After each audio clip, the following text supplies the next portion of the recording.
पहले पार्ट में हमने 25 क्वेश्चन डिस्कस किए थे महाराष्ट्र सीएचओ पेपर सॉल्यूशन 2023। जो रिमेनिंग क्वेश्चंस हैं उनको अभी हम पार्ट 2 में डिस्कस करेंगे। ओके, तैयार हैं आप सब लोग? स्टार्ट करते हैं। Question number first, fluorosis is a condition caused due to excess content in drinking water. मतलब क्वेश्चन ये बोल रहा है कि जो फ्लोरोसिस एक कंडीशन होती है वो किस एलिमेंट के हमारे ड्रिंकिंग वाटर में जब एक्सेस हो जाता है वो एलिमेंट, उसके कारण अराइज होती है। ठीक है, तो देखिए बच्चों कि ये जो कंडीशन है फ्लोरोसिस, जैसा कि नाम से ही पता चल रहा है कि ये जो फ्लोरोसिस कंडीशन है वो एक एलिमेंट होता है हमारे ड्रिंकिंग वाटर में जो कि है फ्लोराइड।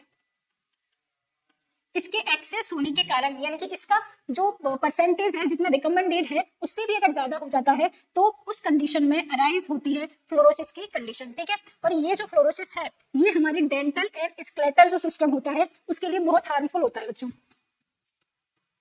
हमारे जो डेंटल है यानी कि हमारे जो टीथ वगैरह पूरा सिस्टम है एंड हमारा जो स्केलेटल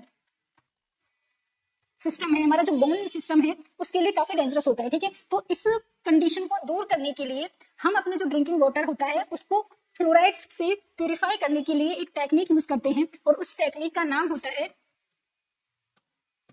नालगोंडा टेक्निक। अभी यहाँ पे तो आप केवल नाम को देख लीजिए कि नालगोंडा टेक्निक है, उसका यूज किया जाता है ड्रिंकिंग वाटर से फ्लोराइड को रिमूव करने के लिए, जिससे कि प्रिवेंट किया जा सकता है फ्लोरोसिस को। आगे एक क्वेश्चन और आएगा फ्लोराइड से रिलेटेड, वहां पे हम इस नालगोंडा टेक्निक को कंप्लीट डिस्कस करेंगे। ओके, फिलहाल यहाँ पे क्वेश्चन का आंसर क्या चला जाएगा बच्चों कि फ्लोरोसिस एक कंडीशन होती है जिसके अंदर ड्रिंकिंग वाटर में एक्सेस होता है फ्लोराइड। ओके, नेक्स्ट क्वेश्चन आता है the primary symptoms of Parkinson's disease include the following except.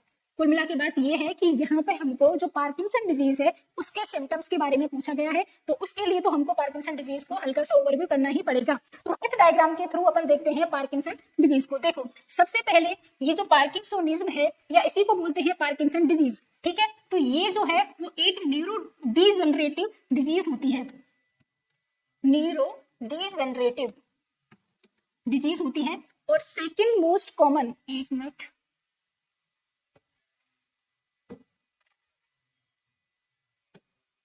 ठीक है, तो पार्किंसोनिज्म जो होती है वो एक न्यूरो डिजनरेटिव डिजीज होती है। और सेकंड मोस्ट कॉमन, ये क्वेश्चन आपको याद रखना है, ध्यान दीजिए कि second most common neuro degenerative जो डिजीज है वो है पार्किंसोनिज्म। अगर आपसे कोई ये पूछ ले, चलो भाई आपने मैम फर्स्ट सेकंड तो बता दिया, most common neuro degenerative disease है पार्किंसोनिज्म। अगर हमसे कोई ये पूछे कि ma'am first most common neuro degenerative disease जो है वो कौन सी है, तो वो डिजीज है बच्चों अल्जाइमर डिजीज। ठीक है, तो यहाँ से आपके दो क्वेश्चन कवर हो गए। कोई पूछे first most common neuro degenerative disease कौन सी है, तो वो है अल्जाइमर डिजीज। पूछा जाए कि second most common degenerative disease कौन सी है, तो उसका आंसर आता है पार्किंसोनिज्म। ओके, अपन यहाँ पे बात करते हैं कि जो पार्किंसोनिज्म होती है वो कौन से केमिकल की डिफिशियंसी के कारण होती है, तो ये होती है डोपामिन की डिफिशियंसी के कारण।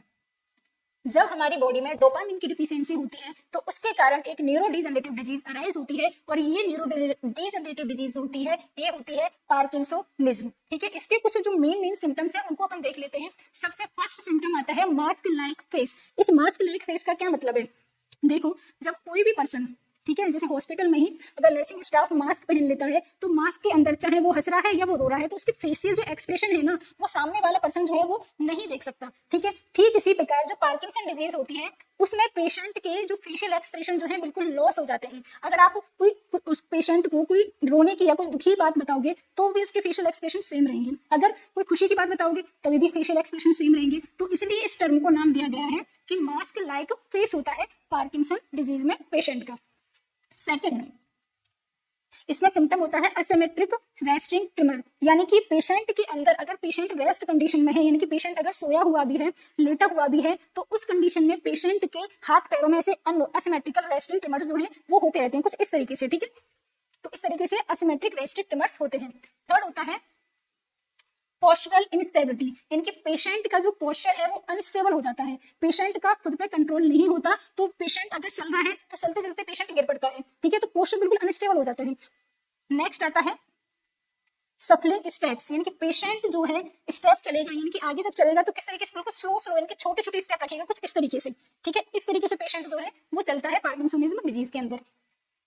अगला आता है फ्रीजिंग, यानी कि पेशेंट एकदम, ये फ्रीजिंग और रिजिडिटी दोनों को अपन सेम लेके चलते हैं, यानी कि पेशेंट बिल्कुल एक जगह पे फ्रीज हो गया ना तो हो गया, उसको अपन कितना भी अपना फोर्स लगा लें तो वो पेशेंट आगे नहीं बढ़ेगा पार्किंसन के अंदर, ठीक है। और जैसे कि मान के चलो आपको पार्किंसन का पेशेंट AICU अडल्ट ICU के अंदर एडमिट है, अब उस पेशेंट का आपको मॉर्निंग में ब्लड सैंपल लेना है, तो ब्लड सैंपल लेने के लिए आपको हाथ को सीधा करना पड़ेगा टॉर्निकेट टाई करने के लिए, लेकिन अब पेशेंट का हाथ ऐसे है तो आप कितनी भी कोशिश कर लो, अपनी पूरी दम लगा लो, लेकिन इस पेशेंट का हाथ इस पोजीशन से इस पोजीशन में आप नहीं कर सकते फोर्सफुली। जब पेशेंट अपने आप करेगा तभी हो सकता है, अपने फोर्स से आप पेशेंट के हैंड को यहाँ से यहाँ पे नहीं कर सकते, हाथ टूट जाएगा, लेकिन पेशेंट उस हाथ की पोजीशन को चेंज नहीं करेगा, ठीक है। ये कंडीशन देखी जाती है पार्किंसन में।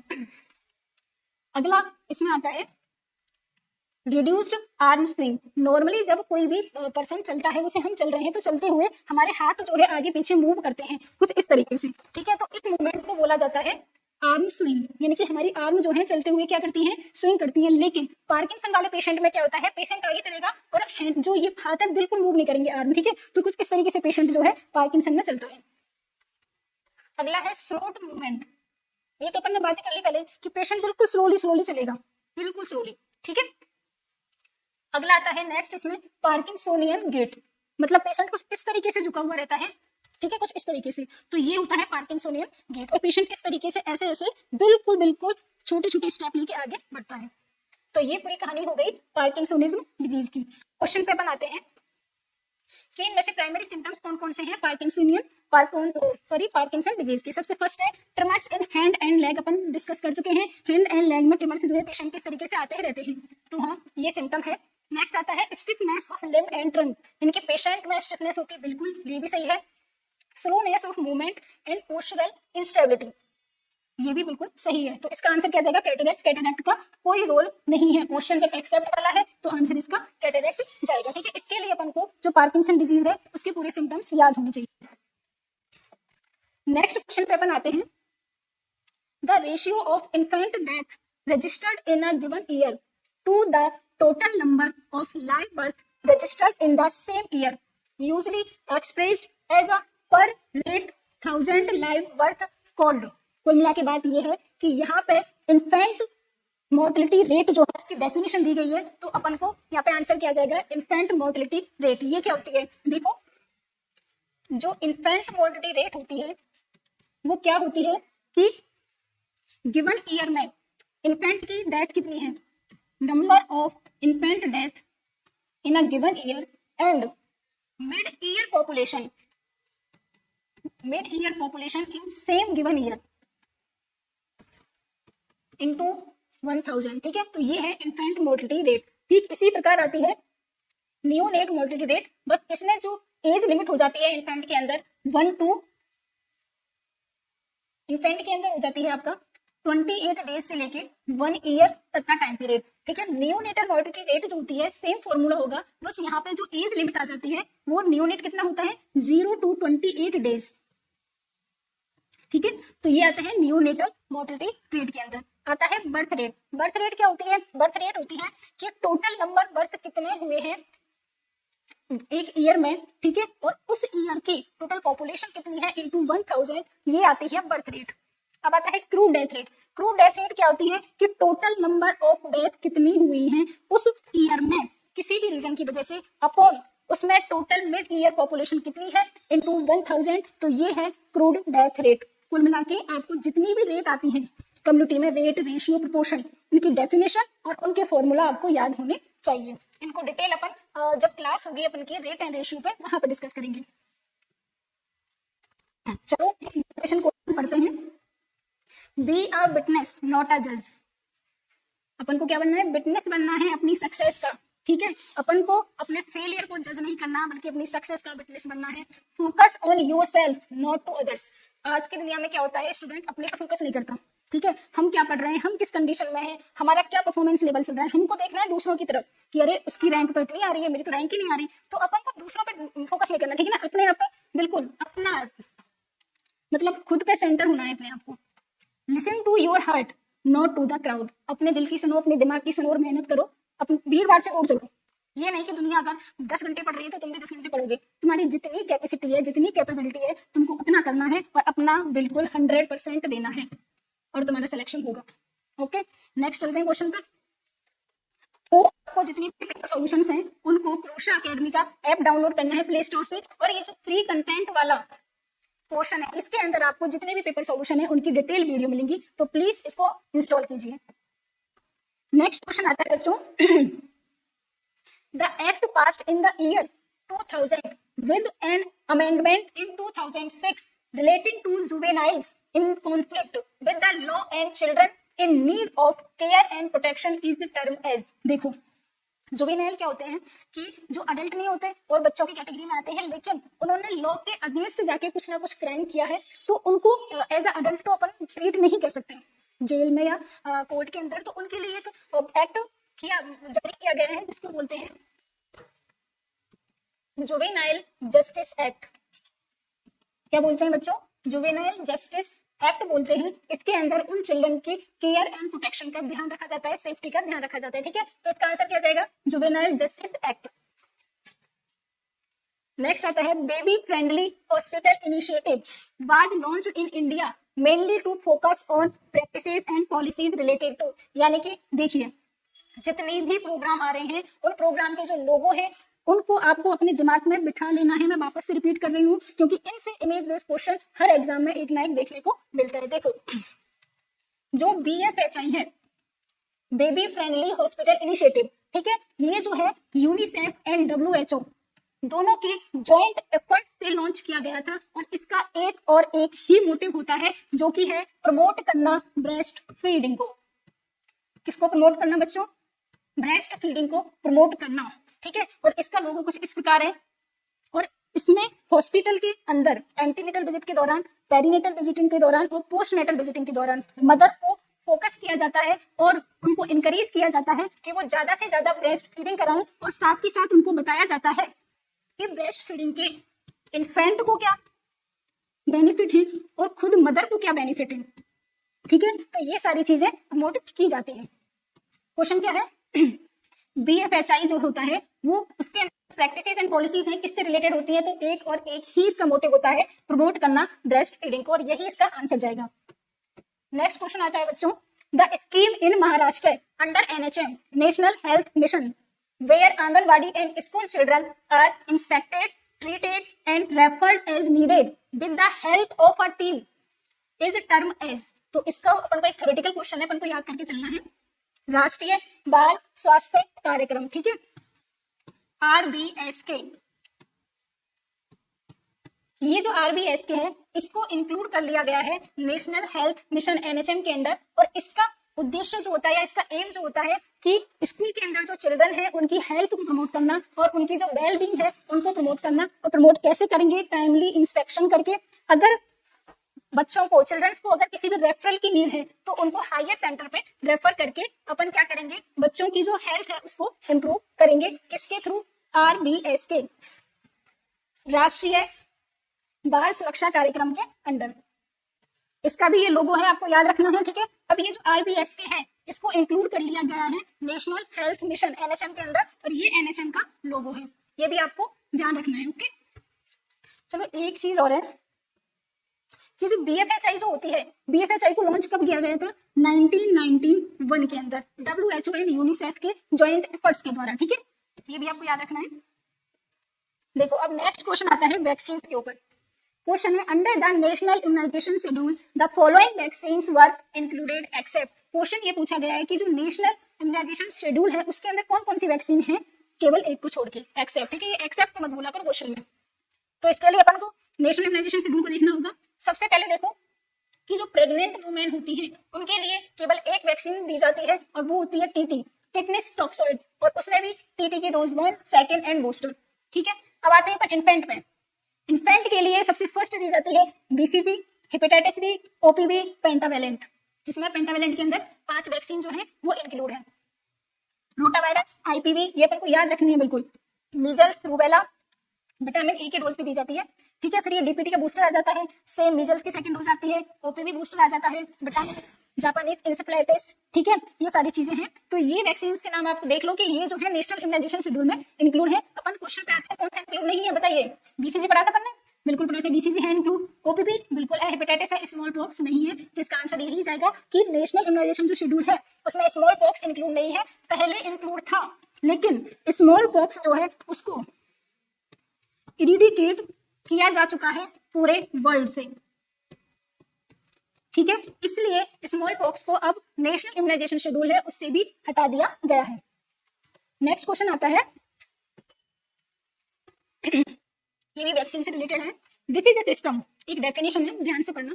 This is a system of storage, transport and distribution of vaccines in the state of efficacy and potency of recommended temperature from the manufacturer to the actual recipient of the vaccine term as। कुल मिला के बात यह है, एक ऐसा system जिसके अंदर वैक्सीन जहां से मैन्युफैक्चर हो रही है और जहां पेशेंट तक उसको एडमिनिस्टर किया जा रहा है, तो ये पूरा जो टाइम फ्रेम है, ये जो पूरा मतलब पाथ है, इस पाथ के दौरान वैक्सीन को उसकी फुल एफिकेसी और फुल पोटेंसी के साथ उसको मेंटेन रखना, उसके टेम्परेचर को, ठीक है। तो ये पूरा सिस्टम क्या कहलाता है, तो ये पूरा सिस्टम बोला जाता है बच्चों कोल्ड चेन, ठीक है। कोल्ड चेन के ऊपर अपन थोड़ा सा एक स्लाइड के थ्रू समझेंगे।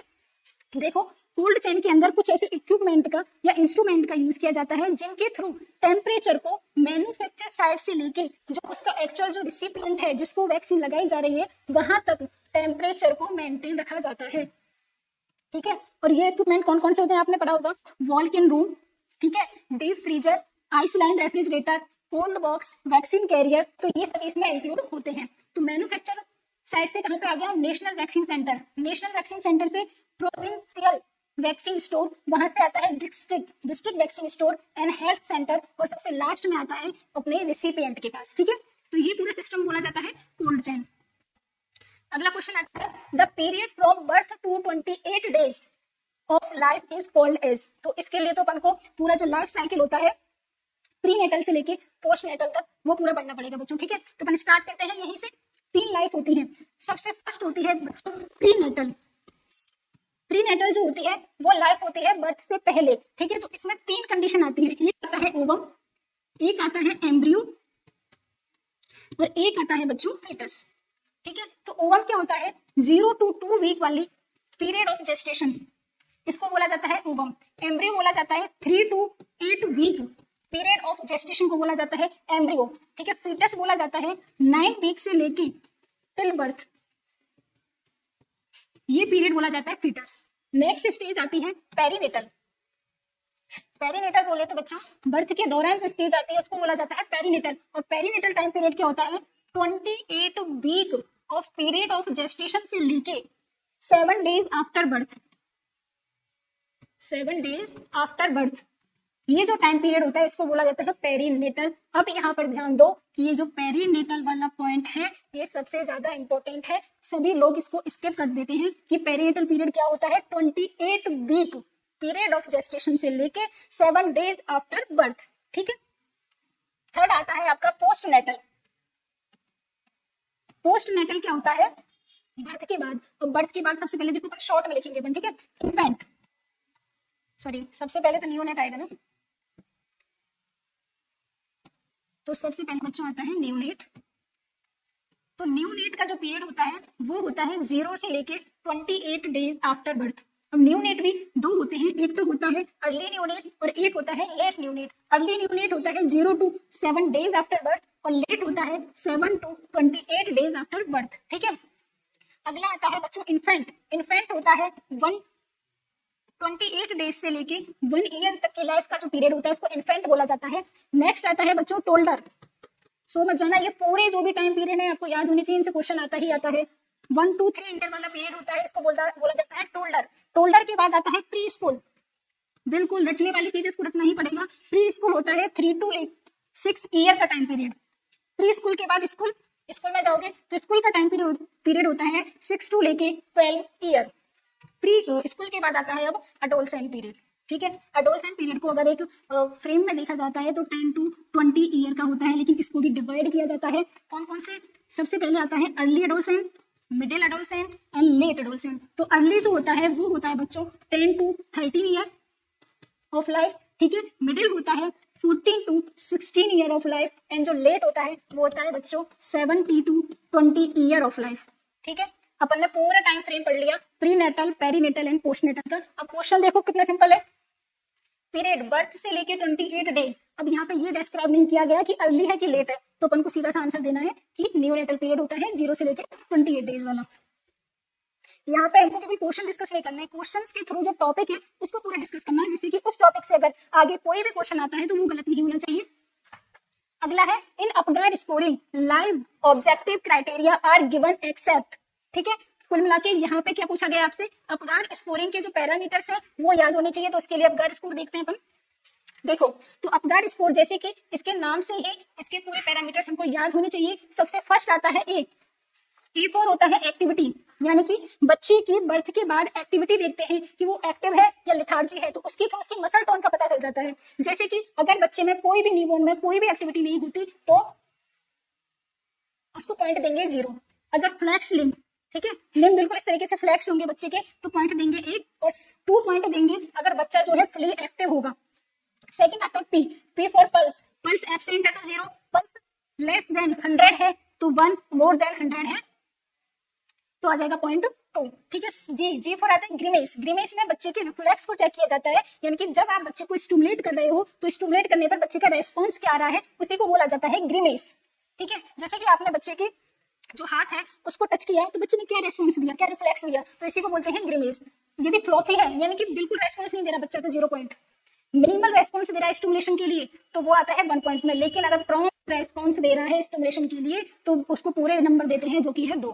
ठीक है, अगला आता है अपीयरेंस, अपीयरेंस में देखा जाता है स्किन कलर। अब स्किन कलर के अंदर बच्चों एक तो एक्सट्रीमिटी आती है, एक बॉडी आती है। ठीक है, अगर एक्सट्रीमिटी और बॉडी दोनों ही ब्लू और पेल कलर की है तो 0 पॉइंट, लेकिन बॉडी तो पिंक है लेकिन एक्सट्रीमिटीज ब्लू है तो पॉइंट देते हैं 1, लेकिन बॉडी और एक्सट्रीमिटी दोनों ही पिंक है तो पॉइंट देते हैं 2। आता है रेस्पिरेशन, रेस्पिरेशन अगर एब्सेंट है तो 0 पॉइंट देंगे, रेस्पिरेशन अगर स्लो और इरेगुलर यानी कि बच्चा बिल्कुल धीरे धीरे रेस्पिरेशन कर रहा है, इरेगुलर है, ठीक है, तो उसको देते हैं 1 पॉइंट। लेकिन विग्रसली क्राई कर रहा है क्योंकि बच्चा जब रोता है तो उसका रेस्पिरेशन एकदम परफेक्ट होता है, ठीक है, तो उसको पॉइंट देते हैं 2। यहाँ पे ये ध्यान रखना है कि रेस्पिरेटरी रेट नहीं है, R4 होता है रेस्पिरेशन, यहाँ पे पल्स रेट है लेकिन यहाँ पे रेस्पिरेटरी रेट नहीं है, यहाँ पे रेस्पिरेशन है। इस चीज में कंफ्यूज मत हो जाना। ठीक है, क्वेश्चन पे आते हैं, कौन कौन से पैरामीटर्स हैं बताइए। मसल टोन किसके थ्रू देखा था, मसल टोन को अपन ने एक्टिविटी के थ्रू, बिल्कुल है पैरामीटर। रिफ्लेक्स रेस्पॉन्स जो कि ग्रीमेस है, और स्किन कलर बिल्कुल ये भी था। मिड आर्म सर्कमफेरेंस ये था क्या, नहीं था। ठीक है, हार्ट रेट बिल्कुल हार्ट रेट थी, लेकिन अगर यहाँ पे एक पॉइंट और ऐड कर देते कि क्या रेस्पिरेटरी रेट जो है वो भी इंक्लूड होती है क्या आपका स्कोर में, तो बच्चों रेस्पिरेटरी रेट इंक्लूड नहीं होती, बल्कि अगर रेस्पिरेशन होता तो रेस्पिरेशन जो होता है वो इंक्लूड होता है। ठीक है, अब यहाँ पे थोड़ा सा अपन देख लेंगे कि अपग्रेड स्कोरिंग की क्यों जाती है। जब कोई भी न्यूबॉर्न पैदा होता है तो अपन को न्यूबॉर्न की कंडीशन जाननी होती है, पीडियाट्रिशियन जो होता है कि न्यूबॉर्न हेल्दी है कि नहीं है, तो उसके लिए बच्चे के पैदा होते ही 1 मिनट पे की जाती है तो अपग्रेड स्कोरिंग, और एक की जाती है बर्थ के आफ्टर 5 मिनट। ठीक है, अगर बर्थ के 5 मिनट के बाद लेस देन 7 होती है अपग्रेड स्कोरिंग, तो बच्चे की अपग्रेड स्कोरिंग को एवरी 5 मिनट में रिपीट किया जाता है। कब तक, टिल 20 मिनट्स, 20 मिनट तक हर 5 मिनट में रिपीट किया जाएगा बच्चे की अपग्रेड स्कोरिंग को। ओके, अपग्रेड स्कोरिंग में अगर 0 to 3 स्कोर आ रहा है बच्चे का तो मतलब सीवियर बर्थ एस्फेक्सिया है, अगर 4 to 7 आ रहा है इसका मतलब मॉडरेट बर्थ एस्फेक्सिया है, अगर मोर देन 7 आ रहा है इसका मतलब बच्चा एकदम हेल्दी है। ठीक है, तो इस तरीके से अपग्रेड स्कोरिंग पूरी की जाती है। एक अपग्रेड स्कोरिंग के क्वेश्चन से अपन ने पूरा अपग्रेड स्कोर समझ लिया। ठीक है, अगला क्वेश्चन आता है बच्चों कि वॉमिटिंग इन न्यूनेट्स में occur due to the following non organic causes except, यानी कि बच्चे के अंदर जो वॉमिटिंग होती है वो किसी भी रीजन से हो। उसके यहाँ पे इस क्वेश्चन में 2 कॉज बताए गए हैं, एक तो कॉज है ऑर्गेनिक कॉज और एक है आपका बच्चों नॉन ऑर्गेनिक कॉज। तो देखो नॉन ऑर्गेनिक कॉज जो है वो हमारे द्वारा प्रोड्यूस नहीं किया जाता, बच्चे के अंदर हम कुछ इंस्टिल नहीं कर रहे, कुछ डाल नहीं रहे, कुछ उसको खिला पिला नहीं रहे जिसकी वजह से उसको वॉमिटिंग आए, तो वो नॉन ऑर्गेनिक कॉज है। लेकिन बच्चे ने बाई चांस अगर कुछ ऐसा मटेरियल खा लिया जिसकी वजह से उसकी बॉडी उसके लिए रिएक्ट कर रही है, ठीक है, जैसे कि बच्चे ने अम्यूनिटी फ्लूइड पी लिया, या बच्चे ने कोई केमिकल पी लिया तो उसकी वजह से क्या हो रहा है, उसको वॉमिटिंग हो रही है, तो ये कौन सा कॉज है, ऑर्गेनिक कॉज है। यानी कि कोई भी ऑर्गेनिक मैटर के स्वेलिंग के बाद बच्चे को अगर वॉमिटिंग हो रही है तो वो ऑर्गेनिक कॉज है। ठीक है, तो क्वेश्चन में यही पूछा गया है कि फॉलोइंग नॉन ऑर्गेनिक कॉजेज हैं एक्सेप्ट, यानी कि पूछा गया है कि ऑर्गेनिक कॉज कौन सा है, तो ऑर्गेनिक कॉज है बच्चों इसमें irritation of stomach due to swallowing और swallowing of amniotic fluid and blood, यानी कि बच्चा एमनियोटिक फ्लूइड और ब्लड को स्वेलो कर चुका है तो उसके कारण उसमें वॉमिटिंग हो रही है स्टमक के इरिटेशन की वजह से, तो ये कौन सा कॉज हो गया, ऑर्गेनिक। ठीक है, बाकी के ये जो कॉज है वो नॉन ऑर्गेनिक है, इसको भी अपन देखते हैं। एरोफेजी क्या होता है, बच्चे को जब अपन ब्रेस्ट फीड करा रहे हैं, ठीक है, या बोतल फीड करा रहे हैं, तो उस कंडीशन में बच्चा मिल्क के साथ एयर को भी अंदर स्वेलो कर रहा है, तो उस कंडीशन को बोलते हैं एरोफेजी। इसकी वजह से भी बच्चे में वॉमिटिंग होती है, लेकिन वो कॉज कौन सा है, ये नॉन ऑर्गेनिक कॉज है। नेक्स्ट आता है फॉल्टी फीडिंग टेक्निक। और फॉल्टी फीडिंग टेक्निक कौन कौन सी होती है, देखो, या तो बच्चा जो है वो प्रॉपर लैचिंग नहीं हो रही, यानी कि बच्चे का ब्रेस्ट से प्रॉपर अटैचमेंट नहीं हो रहा। सेकंड है कि बच्चा जो है वो उसको बहुत ज्यादा ओवर फीडिंग कराई जा रही है, या बच्चे को बहुत फास्टली बहुत क्विकली ओवर फीडिंग कराई जा रही है, ब्रेस्ट फीडिंग कराई जा रही है, तो उसकी वजह से भी ये फॉल्टी फीडिंग टेक्निक के अंदर आता है। अब आता है हिस्प्रंग डिजीज, इसकी वजह से भी वॉमिटिंग होगी, लेकिन नॉन ऑर्गेनिक कॉज है ये भी। अब हिस्प्रंग डिजीज जो होता है ये भी नॉन ऑर्गेनिक कॉज है, क्योंकि ये कॉन्जेनिटल डिसऑर्डर है, इनकी पहले से ही डिसऑर्डर है कोलोन का हमारी। ठीक है, और इसकी वजह से भी इसका एक सिम्टम होता है कि बच्चों को क्या आती है, वॉमिटिंग आती है। तो चलो हिस्प्रंग डिजीज को थोड़ा सा देखो। हिस्प्रंग डिजीज होती है वो एक कॉन्जेनिटल डिसऑर्डर होती है हमारी कोलोन का। ठीक है, जिसमें क्या होती है कि हमारी जो लार्ज इंटेस्टाइन होती है उसके अंदर जो कोलोन वाला पार्ट होता है उसमें गैंग्लियोनिक सेल्स, जो कि एक टाइप की नर्वस सेल्स होती है, वो एब्सेंट होती है। अब जब नर्वस सेल एब्सेंट होंगी तो नर्व कंडक्शन नहीं होगा, नर्व कंडक्शन नहीं होगा तो हमारा जो वेस्ट मटेरियल है वो एक पार्ट से कोलोन के दूसरे पार्ट में आगे मूव नहीं करेगा, तो उसकी वजह से जहां पे गैंग्लियोनिक सेल एब्सेंट है उसके अपर वाला पार्ट स्वेल कर जाएगा, क्योंकि वहां पर वेस्ट मटेरियल एक्यूमुलेट है। ठीक है, तो अब यहाँ पे देखते हैं, देखो ये वाला जो पार्ट है यहाँ पे एब्सेंस है गैंग्लियोनिक सेल। अब जब यहाँ पे गैंग्लियोनिक सेल एब्सेंट है तो यहाँ पे जो वेस्ट मटेरियल है ना वो आगे मूव नहीं करेगा। अब आगे मूव नहीं करेगा तो इस वाले पार्ट में एक्यूमुलेट रहेगा ना, जमा रहेगा इस वाले पार्ट में, तो इसकी वजह से ये कोलन जो होती है वो फूल जाती है, तो इसीलिए इसका दूसरा नाम होता है मेगा कोलोन। और ये मेगा कोलोन कैसी है, कॉन्जेनाइटल है, इसलिए इसका नाम हो जाता है कॉन्जेनाइटल मेगा कोलोन। ठीक है, बस इसमें समझने के लिए यही था कि इसमें एब्सेंस होती है गैंग्लियोनिक सेल्स। और इसके कुछ सिम्टम्स आते हैं, कैसे पता लगता है कि न्यूबॉर्न बेबी में कॉन्जेनिटल मेगा कोलोन है कि नहीं, तो सबसे पहले कि 48 आवर तक बच्चा जो है वो मिकोनियम पास नहीं करता, यानी कि बच्चे का जो फर्स्ट स्टूल होता है जिसको मिकोनियम बोलते हैं उसको बच्चा 48 आवर तक अगर पास नहीं करता है तो अपन मान के चलते हैं कि बच्चे में कॉन्जेनिटल मेगा कोलोन है। ठीक है, बच्चे में ब्लोटिंग हो रही है, क्या हो रही है, ब्लोटिंग हो रही है और वॉमिटिंग हो रही है, तो ये जो है वो सिम्टम्स होते हैं कॉन्जेनिटल मेगा कोलोन के। ठीक है, अगला क्वेश्चन अपन डिस्कस करते हैं। Pathophysiology of birth asphyxia is related with the following condition except, यानी कि देखो बर्थ एस्फेक्सिया में होता क्या है, बर्थ एस्फेक्सिया में कुल मिला के बात ये होती है कि हमारी बॉडी में नहीं, जो बच्चा है न्यूबॉर्न बेबी है उसकी बॉडी में ऑक्सीजन की कमी हो गई। ठीक है, अब जब ऑक्सीजन की कमी हो रही है तो CO2 राइज करेगी, जब CO2 हमारी बॉडी में राइज करती है तो उस कंडीशन में अगर अपन pH लेवल पर जाते हैं तो हमारी ब्लड की pH जो होती है कम होती है, क्योंकि जो CO2 जो होती है वो नेचर में एसिडिक होती है, एसिडिक होने की वजह से हमारे ब्लड की pH डाउन जाएगी, ब्लड की pH डाउन जाएगी तो क्या होगा, एसिडोसिस होगा। और इस कंडीशन में जो एसिडोसिस होता है उस एसिडोसिस को बोलते हैं रेस्पिरेटरी एसिडोसिस। क्या बोलते हैं बच्चों, रेस्पिरेटरी एसिडोसिस बोला जाता है। ठीक है, तो ये है देखो आर्टेरियल ऑक्सीजन टेंशन, यानी कि आर्टरी के अंदर ऑक्सीजन की टेंशन हो रही है, कमी हो रही है, तो बिल्कुल ऑक्सीजन की कमी होगी, तो आर्टरी के अंदर जो ब्लड है उसमें ऑक्सीजन की कमी होगी, तो ये भी सही है। होता है बर्थ एस्फेक्सिया के अंदर एक्यूमुलेशन ऑफ CO2, जब ऑक्सीजन कम है तो CO2 तो ज्यादा होगी ना, एक्यूमुलेट होगी, वो बाहर नहीं निकल पा रही है। जब CO2 हमारी बॉडी से बाहर नहीं निकल पा रही है तो ब्लड की pH क्या करेगी, फॉल करेगी due to the acidic nature of CO2।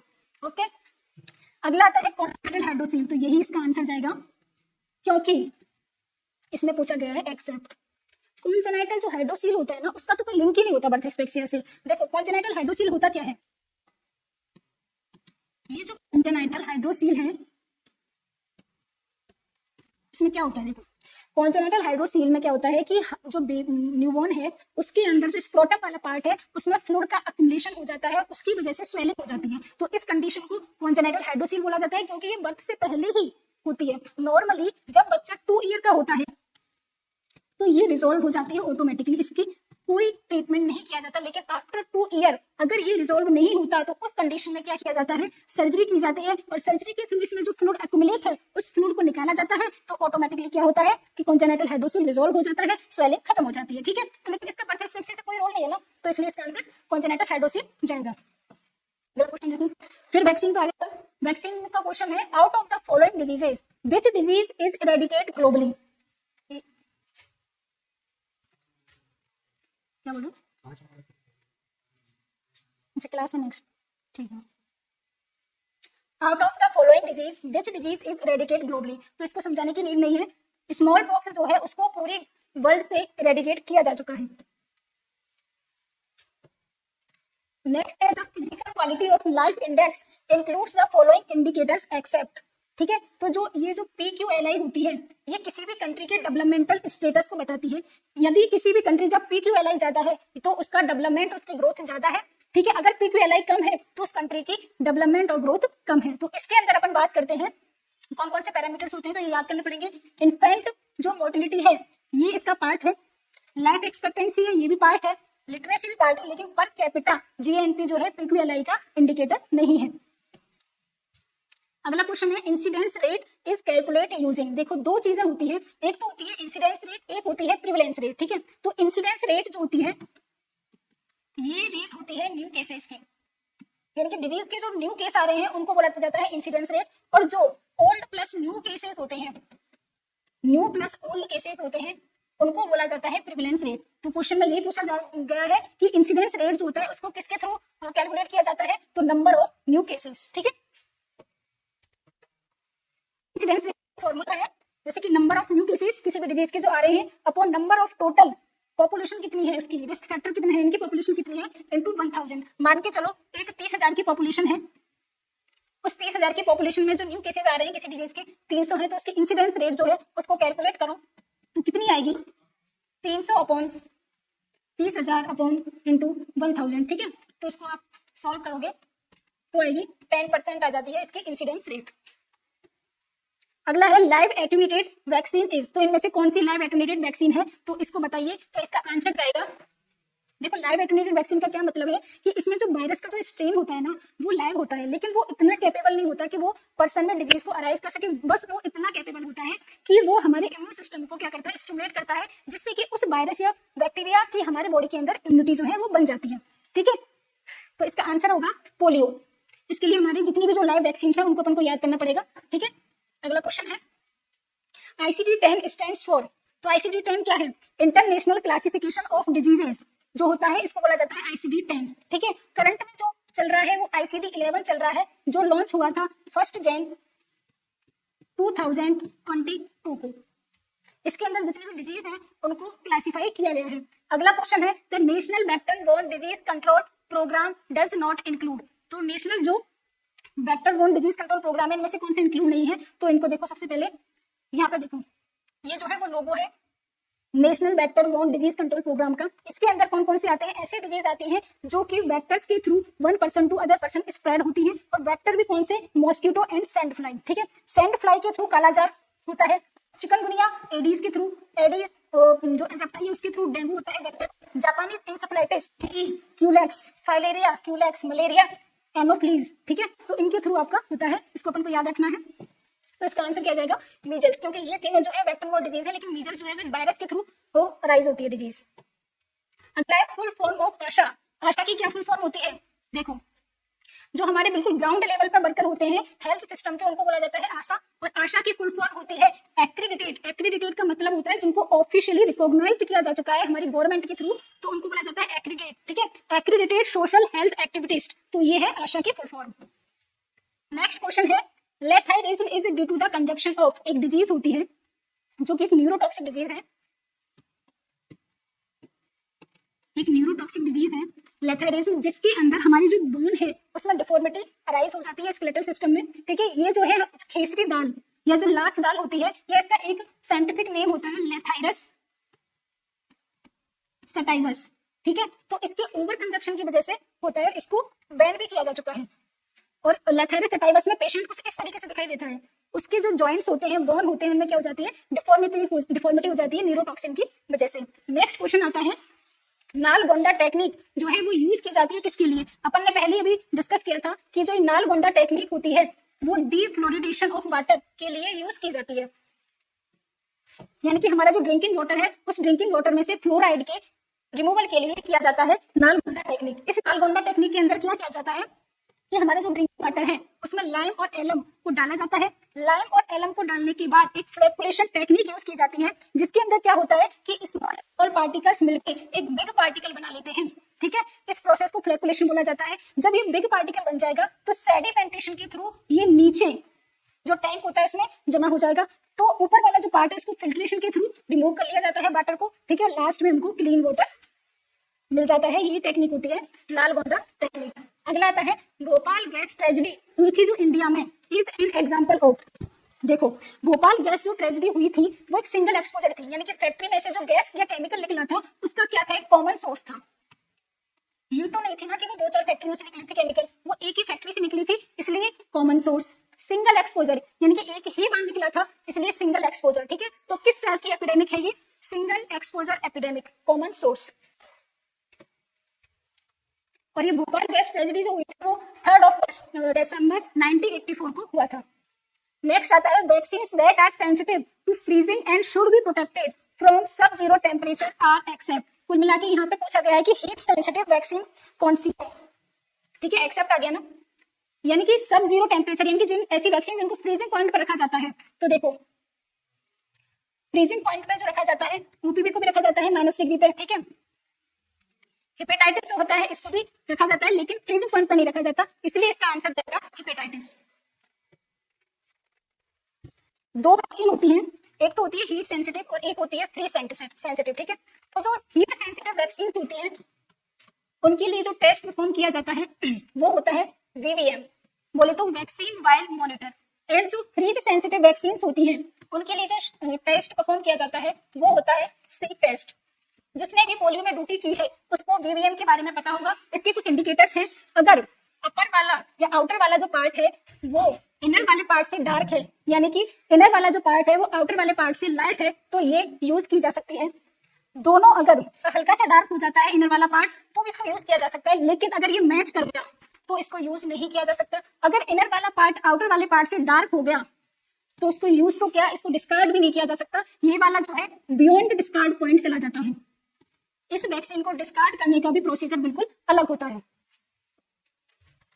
Next question है tuberculosis is a specific infectious disease caused by, तो इसका आंसर है माइकोबैक्टीरियम ट्यूबरक्लोसिस।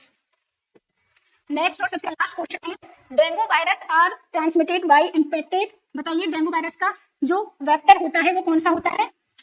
मॉस्किटो। और मॉस्किटो में भी कौन सा होता है? एडीज एजिप्टाई मॉस्किटो होता है, और इसको इंक्लूड किया गया है national vector borne control programme के अंदर। Okay,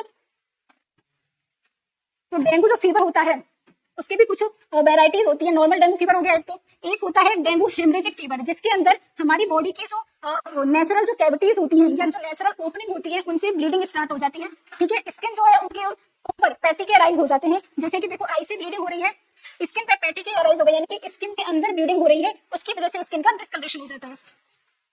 okay.